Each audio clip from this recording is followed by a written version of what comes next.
Oh, wait. Greetings.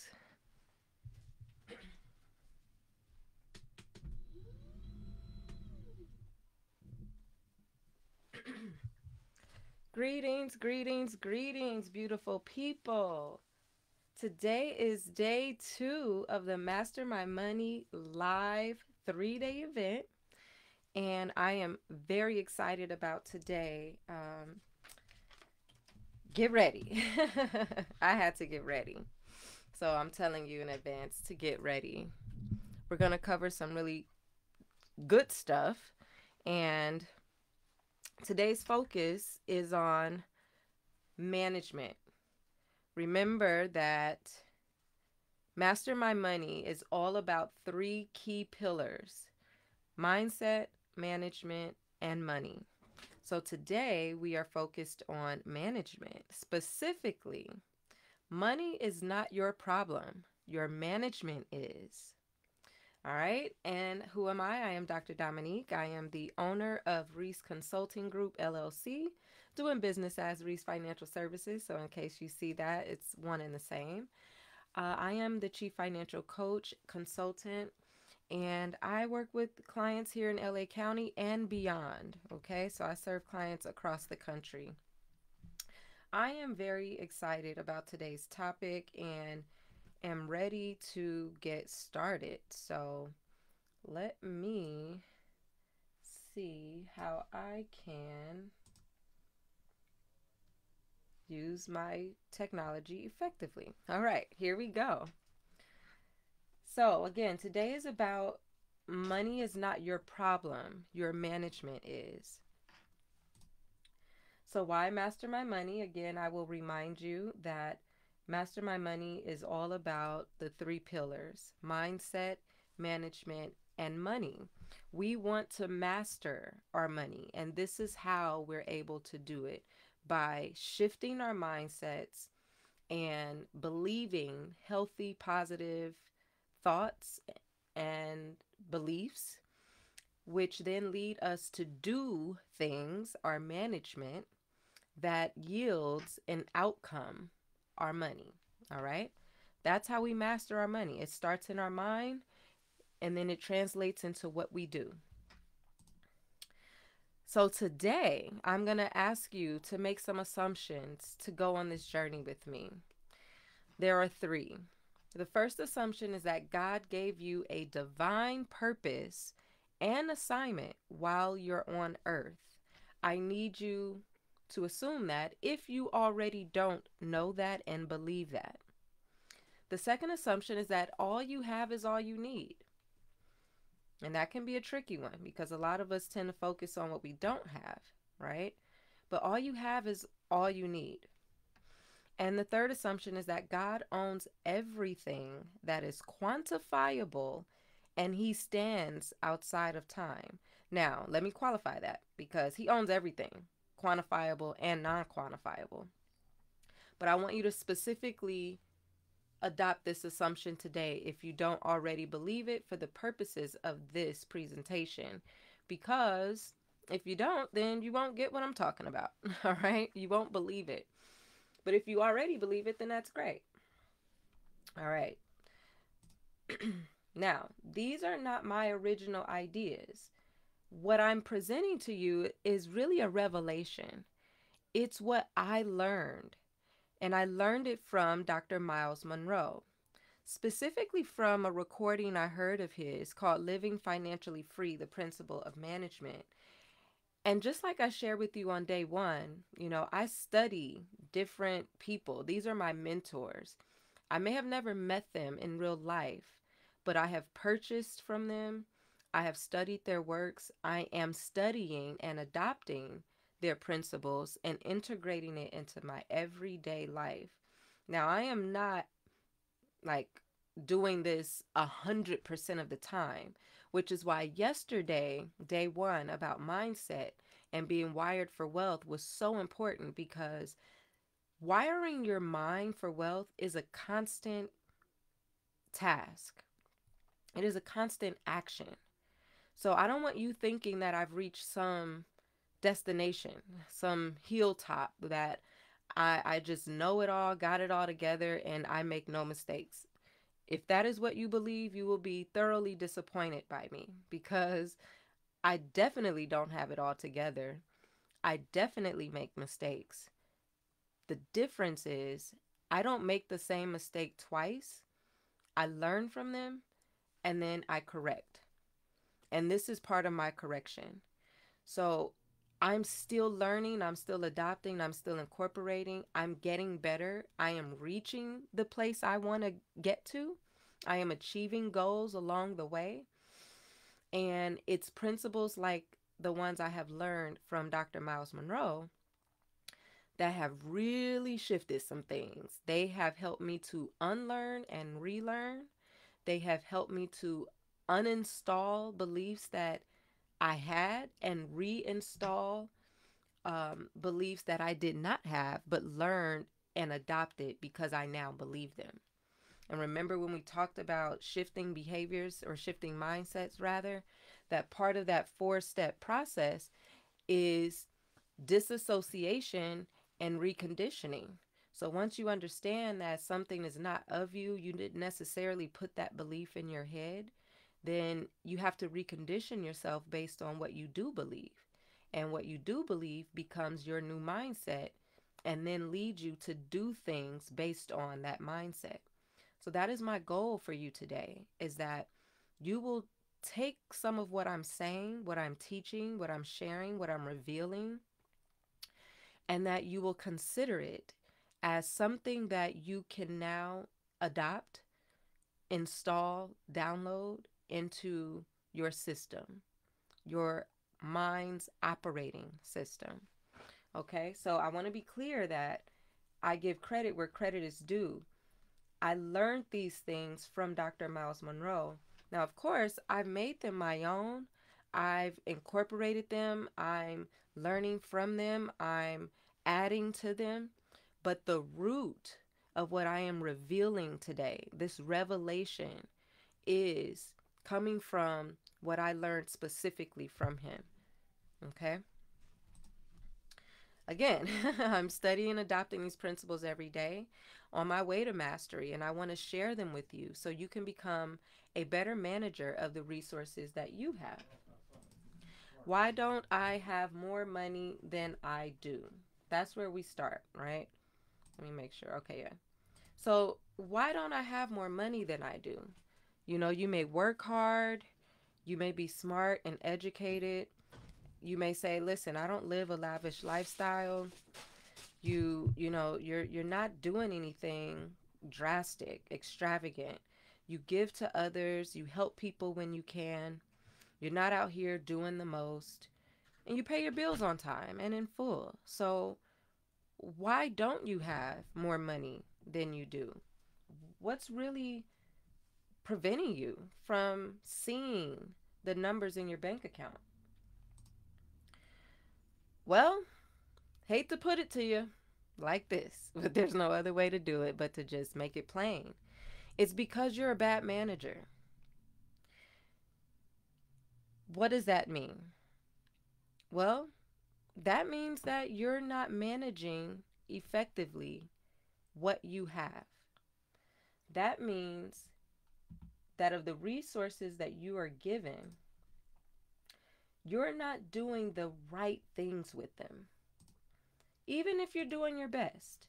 You know, this doesn't necessarily negate the good things you're doing. It just simply makes it plain. You know, management, according to Dr. Miles Monroe, is the effective, efficient, correct, and timely use of another person's property and resources for the purpose which they delegated it, with a view to producing the expected added value. Now, you might be thinking, okay, but you just said that I'm a bad manager. Right. Because remember the assumption that I asked you to make earlier, that God owns everything that's quantifiable? That includes your money. Your money is not your money, it is God's money. And He gave it to you to manage.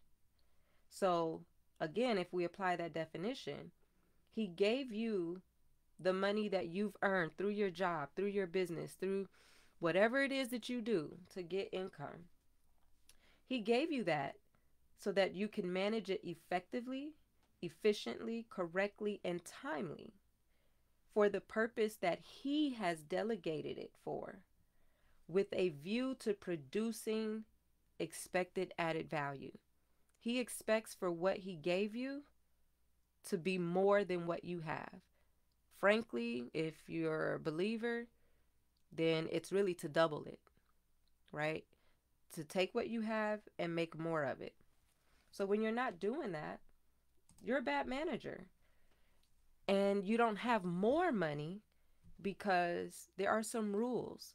One rule is that God protects his resources from bad managers. He's a protector.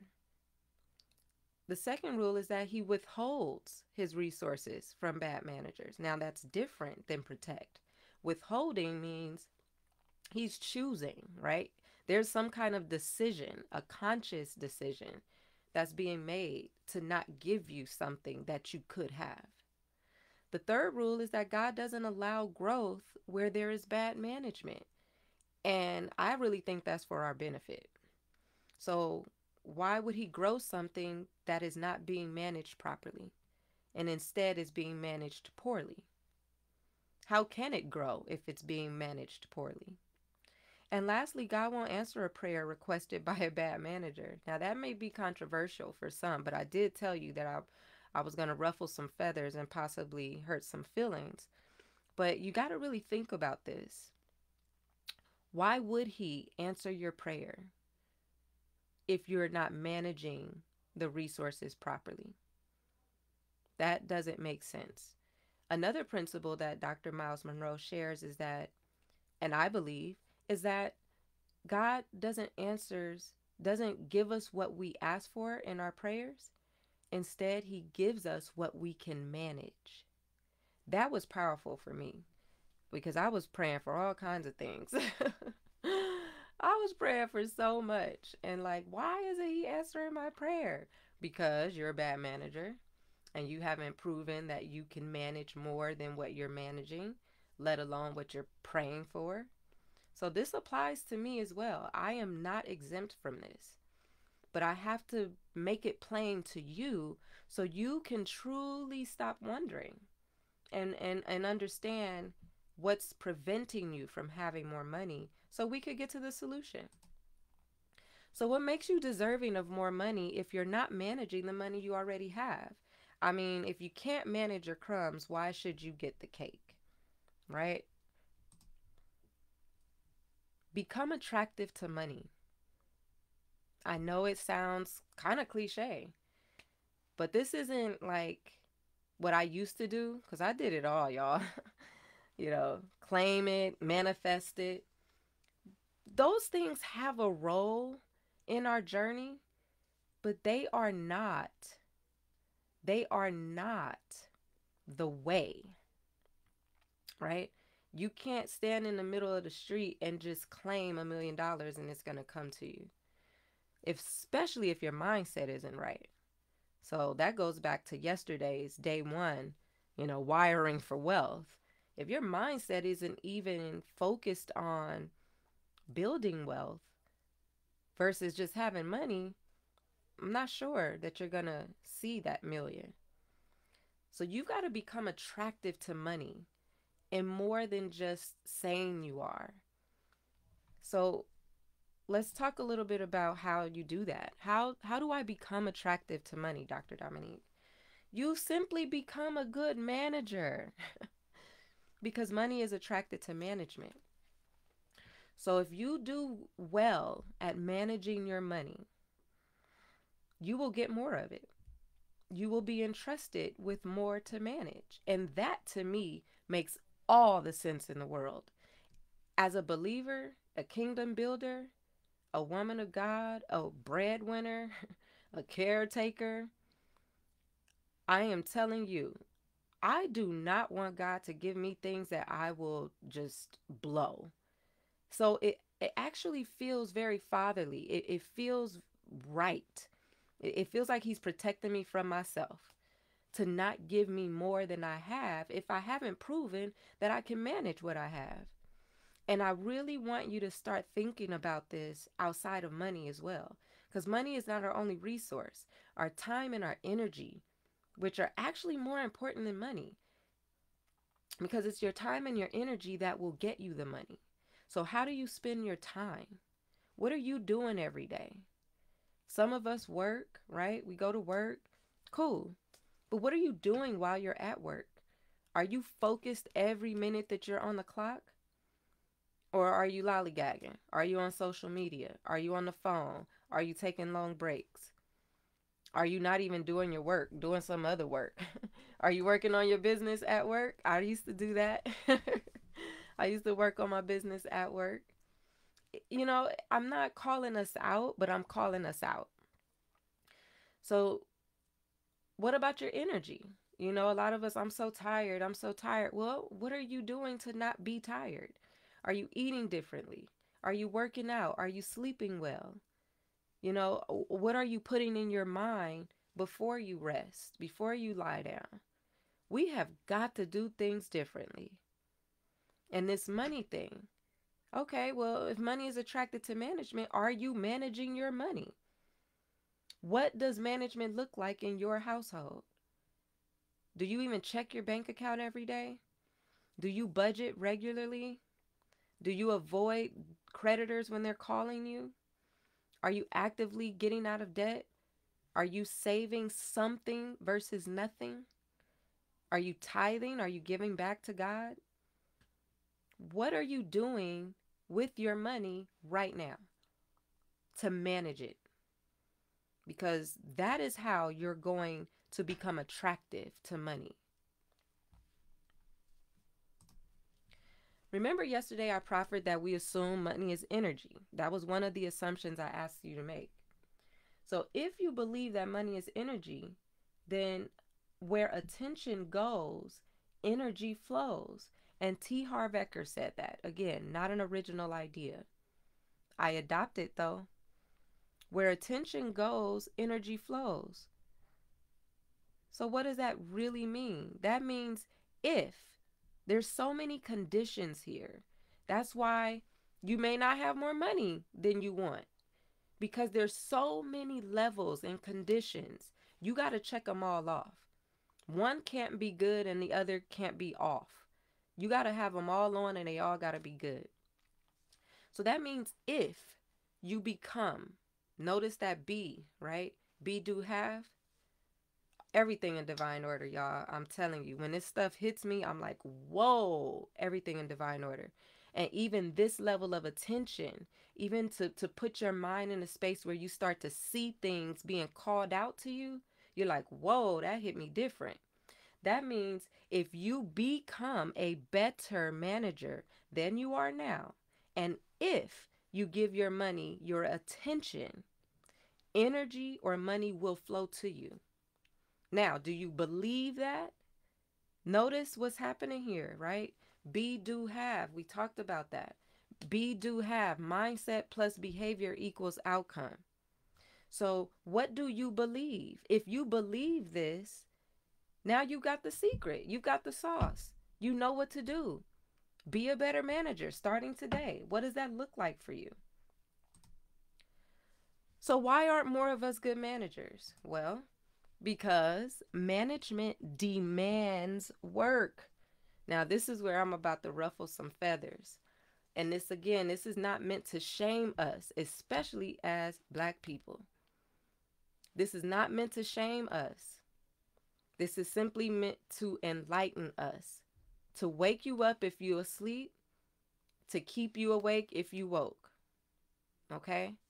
And really, what I'm about to share, I'll go into more details about them.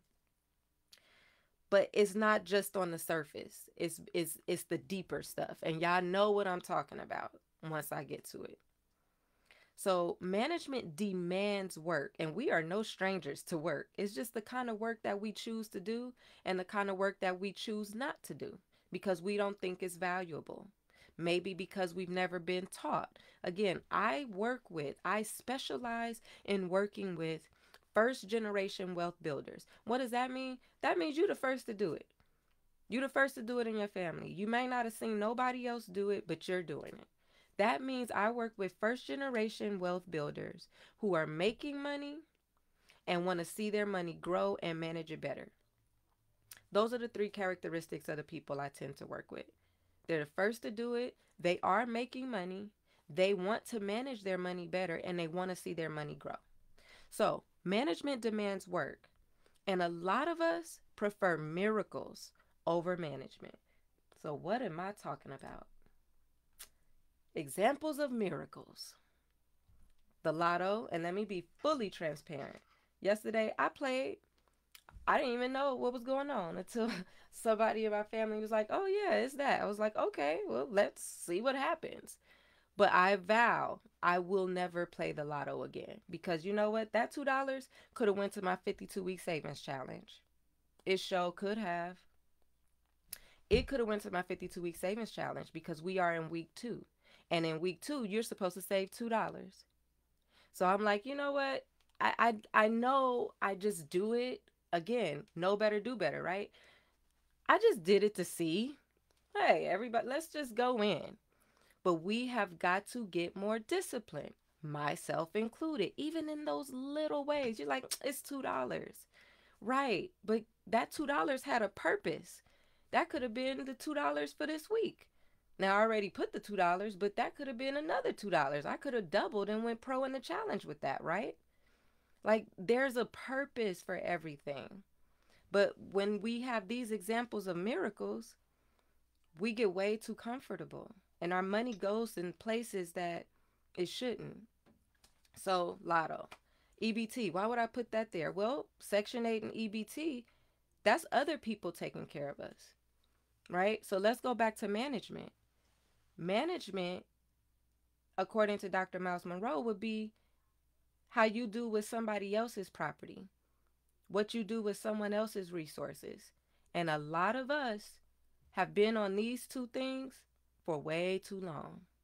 They are not meant to be lifelong supportive services. Don't get me wrong. They are supposed to be tapped into when you need them. I've been on EBT before. No shame there. Guess what? I'm not anymore because I don't need to be. So we have to get to a place in our situations where the goal is not to need it. Not because we know how to work it, right? Oh, I know how to work that, so let me make sure I don't report this and keep my income under that. Nope, that ain't it. That's a bad manager. So why would I ever give you more? All right, I'm going to move on from that. Handouts. Now, I put it this way because y'all get it. Free shit, right? We love some free shit. But you got to remember, things that are free, we tend not to value. We got to start valuing things, which is why we have to pay for things. So I don't do discounts. Like in my business, I don't do discounts. That's not how I want to show up because I want you to value what I have. Now, I might offer a sale on something because it's a promotion, right? But I'm not just going to give you a discount because you my family. I'm not doing that. Easy, quick money never works, right? And we know how that go. It never works. It might go for a long time. It might go. It might go, but at some point it catches up to you. Tax refunds. A lot of us rely on those to change our life for the first few months of the year. No shame, but I'm just saying. How you manage that? What do you do with it for the rest of the year? Does it last for the whole year? Do you take care of what you need to take care of? Do you put things away or do you go shopping? Do you go blow it? So for us, these are some examples of what I mean by miracles over management. We got to drop these things and start managing better so that we don't even require this. We don't need somebody to give us a discount. We're not looking for an easy, quick fix. That tax refund could just go into savings because everything else is taken care of, right? We get ourselves off of EBT and Section 8 because we're able to apply ourselves in whichever way we need to Everybody's situation is different. But you can't tell me it's not a solution for every situation. I just can't believe that, especially as a believer. So, what does the work look like? If that's what the miracles look like and management demands work, what does the work look like? Well, the work could look like, because again, everybody's different, but management is about doing. So, it could be budgeting, weekly or bi-weekly. It could be learning what you don't know. So you on your phone all day anyway. You on social, right? Social is not a place to necessarily believe everything that you read, but it is a great place to tap in. And then once you tap in and get some ideas, some concepts, some principles, go research those. Go to good old Google and type in what you've learned and learn more. Or go to Amazon or Audible and buy the book. Go to the library. It's free, right? Learn what you don't know. And then stopping behaviors that cost you your goals. Now, I'm not saying you got to stop these things for forever, but some of these things are costing us our goals because our money goes to these things. Dining out, I am guilty of it. And as I was preparing last night, God was like, girl, you gonna have to be real authentic. You gonna have to be real authentic because that's your Achilles heel right there, dining out. So for me, I have to vow that every time I think about dining out, I have to ask myself, do I need it now? If not, what else could this money be doing for me? Because sometimes I just want to. I don't cook well, y'all. So dining out is like a thing. I don't cook well, and the things I do cook, I get tired of cooking sometimes. So, but I got to get better because I spend a lot of money on dining out. And I thought about that like, man, do you know what that money could have done for me? And the things I'm out here praying to God for, he already answered the prayer when he sent me that money, but I made the wrong decision. Just call a spade a spade. You make wrong decisions sometimes. And they may feel very frivolous. They may feel like, "Oh, it's okay. It's just eating." No, it's not okay. We got to do better. Myself included. Just because I'm a financial professional doesn't mean I'm exempt because I'm doing everything right. Nope. And don't let nobody tell you that. I don't care. Financial professionals are like beauticians. We know beauticians who had a worse hairstyles, right? They hair never done, but they do people hair, right? Not all, some. But same thing, just because we do it don't mean we got it together. It's what we do to make a living. But if you go show up authentically, at least let the people know what's really going on. Let them know what you're working on. And then the things that you have mastered, we can then share that. And that's my approach. Okay? And then the work could look like hiring and partnering with the financial coach, financial planner, financial advisor, based on where you are, because everybody don't need all of those. You might not be ready for an advisor. You need to have assets or they won't work with you, because as an advisor, I got paid a percentage of what I managed. So if you ain't got no money for me to manage, I can't get paid, so I can't work with you. Now a planner, he's going to put the plan together. That's it. He go give you some direction. That's it. He may help you implement. Now he's going to charge you a fee for that, or you may just purchase the plan and now it's on you to go follow the plan. A coach, someone like myself, I'm also a planner, but I tend to focus on the coach side of my practice, where I'm going to work with you on all the basics. Get your foundation in order, assess the areas that matter so you'll see where you really need to put your energy, focus on goals, focus on behavior, and I get paid to do all of the basic stuff that everybody else don't do. Okay? So that's what the work could look like. So again, management demands work. You gotta spend some time budgeting. You gotta spend time learning. You have to spend time stopping behaviors.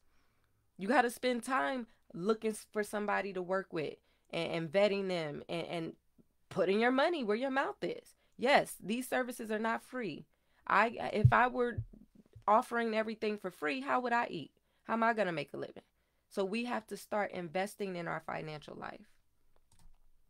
Now, what does a good manager look like? A good manager has 6 characteristics: accountability, they're disciplined, honesty, diligence, faithful, and trustworthy. And again, when Dr. Miles Monroe said these, I was like, whoa, that makes a lot of sense, right? Let's talk about it. Accountability. What does that mean? Well, this really is all about, do you own up to stuff? It's all good when it's all good, but when it ain't good, do you own up to it? Do you take accountability for when things go wrong?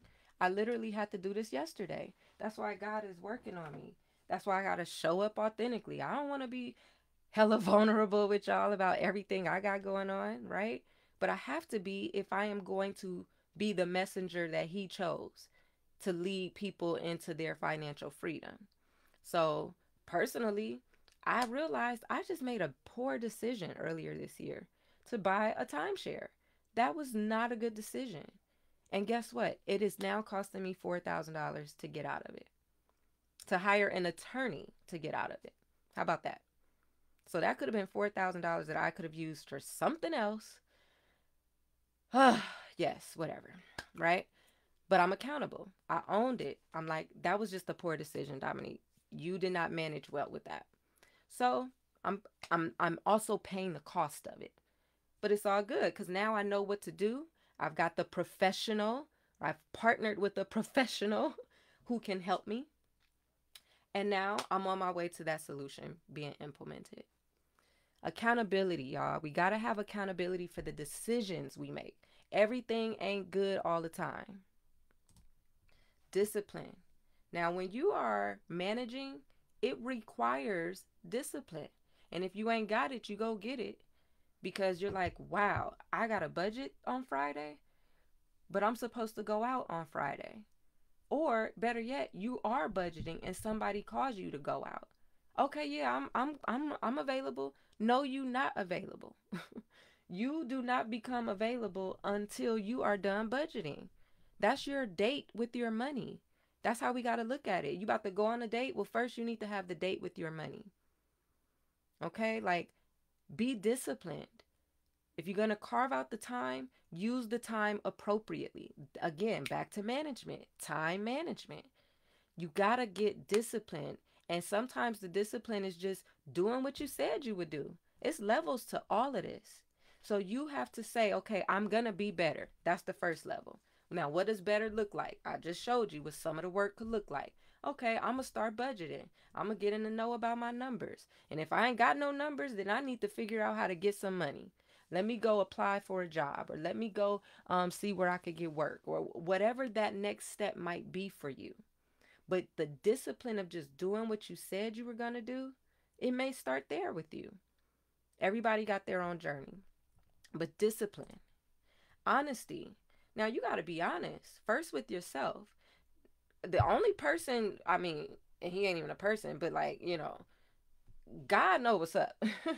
So you could lie to yourself, you could lie to other people. God know what's up, and he's really the only one that matters. So ultimately, who you fooling? Who you fooling? You might fool your family, you might fool your coworkers, you might fool your friends, but be real with yourself about what your situation is. Because when you're real with yourself, now you can do something about it in a real way. You're not out here trying to find the easy shit. Sorry, stuff. I'm sorry. I didn't mean to say that. I'm just being honest. You're not out here trying to get the easy routes to the money. You're out here being honest about what it's going to take. And then as a manager, you need to be honest, right? You don't want somebody managing your money and they are a liar, right? So why would you lie to yourself? If you wouldn't entrust somebody who's a liar to manage your money, why would you entrust yourself to manage your money if you're a liar, if you're not being honest with yourself, right? And again, whose money are we really managing? God's. Why? Because the assumption that you agreed to at the beginning of the presentation, which was He owns everything. He's simply giving it to you to see how you manage it. Do you deserve more of it? Let's be honest. Diligence. Oh man, this is a good one because we tend to give up. Are you like gonna go the extra mile? Are you gonna do what you said, and then if an extra mile is required, are you gonna go the extra mile? Will you stay on it? Will you not give up until the goal is accomplished? That's what's going on in the 52-week savings challenge for me this year. I typically fall off and then catch up, and I'm like, nope, not this year. We are on. We are on. I am diligent, right? Because you get so distracted. So stay on it. That's why management is not easy. It demands work. That's why a lot of us aren't good managers because we ain't doing the work. If it were, we would be straight. Faithful. I mean, really, what is faith? It's believing in what you don't see. So again, be, do, have. You may not be wealthy yet. Your bank account may not demonstrate wealth. But do you have the faith to believe it will be there at the end of all this work? Do you believe in the things you cannot see? Or are you somebody who has to be convinced by what the eye can see? If you got to be convinced by what the eyes can see, then you're missing out on a whole lot. And the management piece for you is you won't achieve the goal because you don't see it. So faithfulness is required because you are working towards something that you truly do not have yet, which is why the diligence becomes required because you got to keep going even though you don't see it. Trustworthy goes back to honesty, right? If you can't be trusted, why would I give you anything? If you've messed up before, everybody deserves a second chance. But after the second chance, I'm not sure I'm going to mess with you, right? You have got to be trustworthy. And again, whose money are you managing? God's. So he's just like, oh, okay, let me see what you do. Let me see what you do. Did you tip that person? Did you especially like if you get overpaid on something, somebody give you some money back that they weren't supposed to, do you go take the money back or do you keep it? Right? Little things, y'all. The little things that can taint our character, that don't make us good managers. And again, if we take this out of the context of money, it can be applied to every other area of our life that we are managing. So think about your time. When you tell somebody, oh, I'm 5 minutes away, and you are not 5 minutes away, you are not being honest, right? Little things, your energy, right? I'm too tired, or I don't feel like it. Well, but you could lay up and like do nothing, right? What's preventing you? You got two legs, you got two arms, you got two eyes. What's preventing you? Get to it. Can I trust you to get to it? Can I trust you to do what's right when nobody else is looking? So why will I always work for someone else, making them richer and richer instead of me making more money, working for myself and hiring others? This is another management idea because jobs are great. I've had several, but jobs are stepping stones, y'all. Jobs are stepping stones. I am a believer, just like Dr. Miles Monroe, that God believes in entrepreneurship because he gives each of us a divine gift. Again, the assumption that I asked you to make. If you believe you're uniquely and divinely created with a purpose on this earth, then you've got to figure out what that purpose is because your purpose is tied to how much money you make. Your purpose is tied to how much money you make and the freedom within that. Wants to see how you manage other people's resources. So I'm an entrepreneur now. I'm full time. I wasn't always full time. And that's cool, right? Everybody's in their journey. But when we work, that is a test. God wants to see how you managing this company's time and resources and the task that they gave you and what you're doing. Like, are you doing it to the best of your ability? Are you showing up like it's your business? Now think about that. You may want your own business. You may want time freedom. You may want to stop working for other people. But when you are working for them, are you showing up like it's your business? Do you care about the business that you work for enough as if it's your own business? Because imagine one day you will have employees. Do you want your employees to be an employee like you? Mm, time to get real with ourselves. Would you hire you at your business? I'm going to leave that one there. How do you manage what's not yours? If you were to get more money, start or inherit a business, hire employees, would you manage them how you're managing now? Let's just say the magic wand and you had it all tomorrow morning. How would you manage it? Would you even know how to manage it? I mean, we got to test this out. We got to flex our skills. But if we never start managing, how can you be prepared to manage? You got to start now with the little bit that you have. That's why I keep saying, and we made the assumption that all you have is all you need. Start with what you have. Focus on what you have. You have assets. Manage them. Manage your time. Cut people off at the hour. Stop taking calls during a certain time.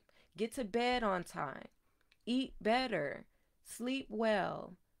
Don't watch as much TV. Research something you don't know. What are you doing with your time? And if you were to get anything that you don't have today, wake up, you have it all tomorrow. Would that be a good thing or a bad thing?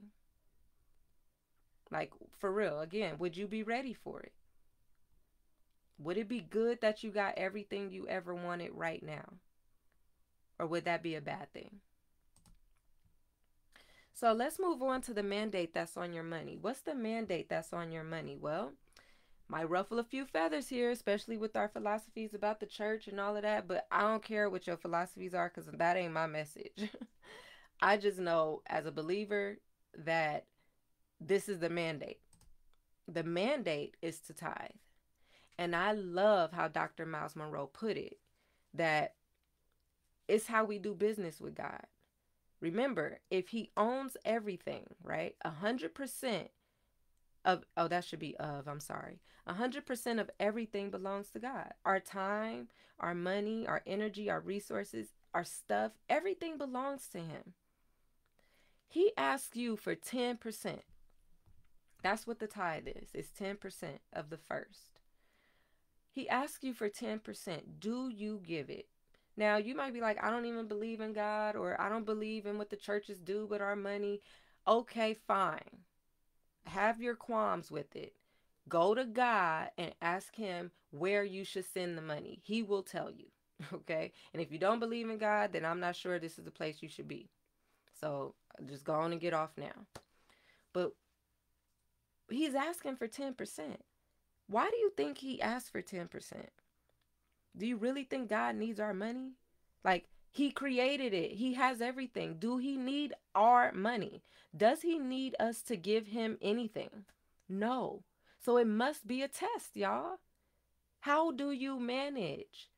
Do you have the discipline to just put a dime away? A dollar is 10 dimes.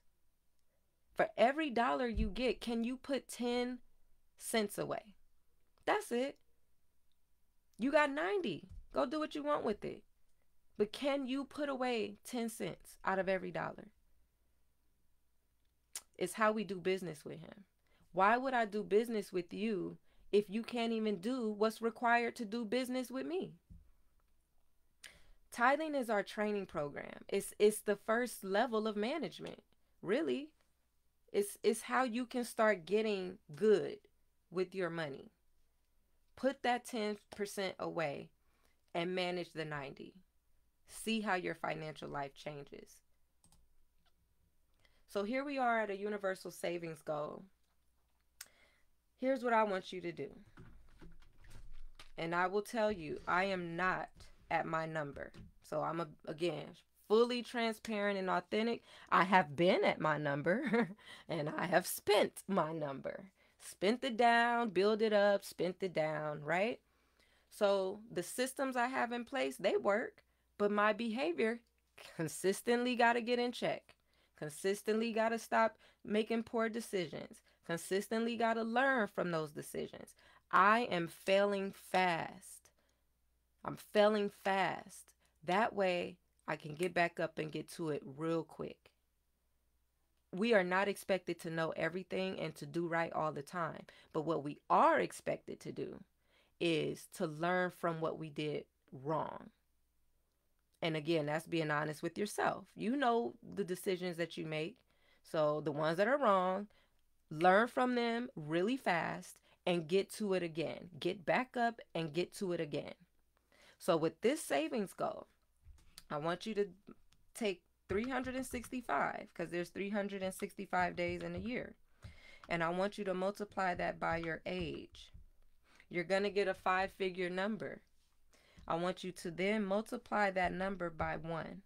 That's saving $1 every day that you've been alive. You should have a 5-figure number. Do you have that 5-figure number set aside as of today? And if no, that's your first goal right there. That's what we all want to get to. I don't have my number. So I have several saving strategies for the year to get to my number. And that's just by $1, y'all. So let's go back to management, right? Think about something you spend money on every day or maybe every other day. $5, $6, and in this inflationary environment, it's really not too much that's $5 and $6 anymore. So $10, $12, $18, right? Think about just $2 or $5 a day, right? Now some of us is getting into the 6 figures. So imagine if you could take $5 a day and put it aside, $2 a day and put it aside, $1 a day and put it aside. That's $365 for the year. It sounds frivolous. It sounds like it's not a lot of money. But that $365 could be going towards a whole lot. That could be a stock right there. You could buy several stocks with $365. You could buy an index fund. You could begin to pool money with other people you know to go buy an investment property. I mean, if everybody could put in $1,000, 10 people, 10,000, that's a down payment in some states. You see what I'm saying? Like, our minds got to shift around the value of our dollar, but then we got to do something with our dollars. Here's a universal savings goal that I challenge us all to go ahead and make our goal for this year. Join the $1,000 Savings Club. This is another way for you to do and be a better manager. You save small amounts of money every week, and at the end of the year, you'll have over $1,000. You can choose to go pro in the challenge, which just basically means multiplying your weekly deposits by $2, by 2 or by 3.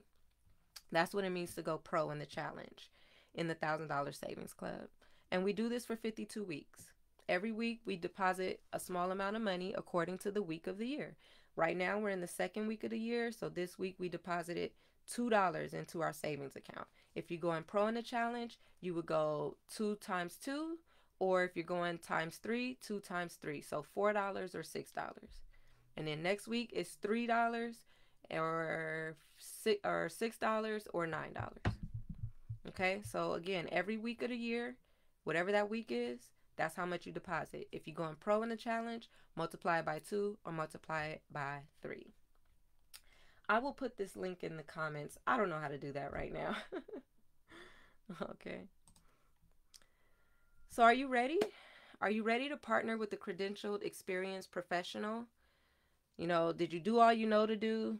You got yourself to a pretty good spot financially, but you don't know what's next. Or maybe you're tired of being broke, tired of being tired and broke. Maybe you need an affordable way to create financial breakthroughs consistently for the year. Or you're ready to hire a professional, but you're not sure who you should work with. Or, you've been doing this thing alone. You're kind of tired of doing it alone. You only know what you know. You're ready to get the professional help you need and deserve. Because we're here. So it's on you at that point, right? Or maybe you've never worked with the professional, so you know it's time. It's a first time for everything. That saying is real for a reason. All right. So I'm ready for you. Let's chat. Again, I will put this in the chat and we can talk. That's it. It's a free discovery session where you share with me and I share with you. You share with me what's going on, what the goals are that you would like to achieve, and I share with you how I work with my clients, what I might be able to do for you if I can support you, and if I can, what the offer is. Okay? This is all to help you become a better manager. We're talking management, right? So, yes, it's to hit your goals, but ultimately, this is a solution to support you in being a better manager. And everybody's not ready to hire. So that doesn't mean that that you're ready for that. Again, the call will determine. Once we hop on the call, I'll determine if I can help you. Or I might say, listen, you don't need me right now. Here's some things you can do on your own, and then here's when you can engage me, when it would make more sense for you to work with me. Okay, and if you have any questions, there's my email and my phone number. So I do take calls. I hope this was helpful and valuable. I hope